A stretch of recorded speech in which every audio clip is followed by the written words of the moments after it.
Hi, I'm Caitlin and I'm an occupational therapy student. In this video, I will show you activities using everyday items that develop fine motor skills required for dressing.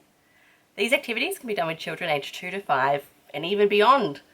Depending on the child, you can even start a little bit earlier, but don't be surprised if they don't get the intended outcome. They just might not be ready, and that's totally okay. Just try again in a few more months. In these videos, I will show you the activity, how to create the needed resources, and some examples of how to use these resources in play. This video is just to give you the very basics and to show you the general skills. Feel free to have fun with the concept and make it your own. Don't be limited by this short video. Let this video be the seed and water it with your imagination to flourish. As long as the basic task is incorporated, they're learning the skill. Come along and let's explore. Today we're looking at buttons. Now for buttons, you require bilateral hand coordination as you'll be using two hands to do different things at the same time. One to hold the fabric and one to hold the button. Now you also need a precision grasp, which in this case is a pincer grasp, which is your index finger and your thumb. You use that precise grasp to hold the button as well as to hold the hole. You also need an open thumb web space, which is this gap here, because if you collapse it, as you can see here, you can't get that precision that you need. You can still hold the button, but you can't precisely get it through the hole. You also need some intrinsic hanging strength to be able to manipulate the buttons and do the push and pull required for buttoning. If your fingers are too weak, you will be unable to manipulate the buttons. You also need some problem solving and sequencing to line up the buttons to do them up.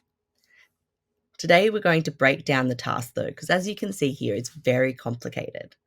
We're just going to focus on the basic motion of putting a button through a hole without the turning and weaving to get it through. Let's go. For this activity, you are going to need a jar, preferably plastic, a piece of felt or other fabric. Felt just gives a bit more grip, a pair of scissors, and some buttons, big ones to start with. If you're doing this with kids under the age of 3, make sure that you are always watching them and only give them big buttons. Now here we go. So you get your jar and you take off that lid. Now, I am using a glass jar today, but you want a plastic one when you're working with children because they can smash it and we don't want them to smash it. I just didn't have any plastic. So we're going to cut the felt to size. Now, when I did this, I made the felt a little bit too small because I was trying to be conservative and use the other felt for other stuff, but make sure it is big, okay? Use a pen to work out where the hole is and cut the gap. So here you go. Make sure you use the very inside of the scissors because that's the only sharpest bit that will cut the fabric. Then you just want to check to make sure that it will go through the hole, and it does line up very well.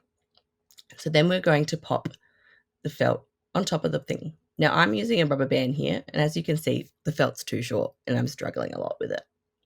But you just want, oh, the sticker was inhibiting my occupation, so I took it off and now I am getting it back on. So we want that rubber band tightly, holding the felt tightly so that we can slip the button through the hole without it coming off or without it being too loose. We want very easy, just dropping it in. That's all this activity is. It's like putting money into a piggy bank. Now, this is a second activity that you can also do with the felt. This one you can do just flat. So you don't need a jar, you just need felt or any other type of fabric. You want to cut as many holes as you can fit along the felt. Now this one, I'm just going to show you how to do it on the table, but if you want to secure it to make it easier for the child, use masking tape to do so. Here's a demonstration. That's all it is. This one's a little bit harder, so you can do this if they've already mastered the jar. Being on a flat surface just makes it that little bit more difficult. Now, this one you could assign each hole a different symbol, maybe like a star. So every star you see in the room, you pop the button through. And sometimes it is hard to find that hole, so you do need to manipulate the other side, which is exactly like a button. We are doing the fine motor skills needed to build up this skill. So here is some examples of the activity in action. Just putting the buttons through the hole. This kept them pretty entertained for about 5-10 minutes, which is a lot for a child.